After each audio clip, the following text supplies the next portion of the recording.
Welcome back, guys. Not even a day and I'm back to work. Yes, I just got my leg tapped. It hurts. Well, it was gone. 2 poles fell and blew out 2 phases in this building. And so we just got the power back on and I have to now test everything. We have some compressors down, some paint booths down, and I basically have to get it all back and running because they have to work. So we're going to be using our thermal imaging camera by Fluke with the test leads because I need to read heat, but I also need to read voltage. Make sure I'm getting voltage everywhere. And then I'm also going to be using Fluke's thermal camera that hooks up to my phone.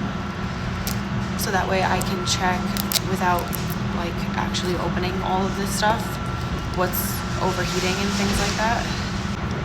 Let's do it. The first thing I did is check the voltage on each of the breakers. I wanted to make sure they weren't blown, and they weren't. They were all good. So now it's time to check the heat. Okay, which one is that? This one. That paint booth is hot. Some of these breakers were producing a lot of heat, so I documented that on the app, and then I saved all of it so I could go back and look later. Next, I checked all the disconnects that were going to the motors of the spray booths, and I noticed that they weren't getting any power. I found the control panel for each of the spray booths, and I was able to reset all of them and get them working. And the last thing was a compressor that wasn't working, so I went into the compressor room, and I noticed an abnormally large amount of heat circulating from the one compressor.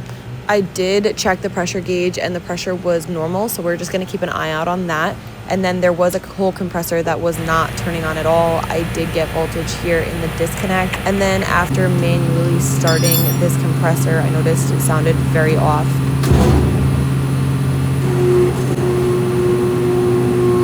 It's very easy for the digital screens to short out, so that I knew wasn't going to work, but I had a feeling that this motor was also burnt out. I took some pictures for the compressor technicians and had the company call them to check the motor. Thanks for watching, guys. See you on the next one.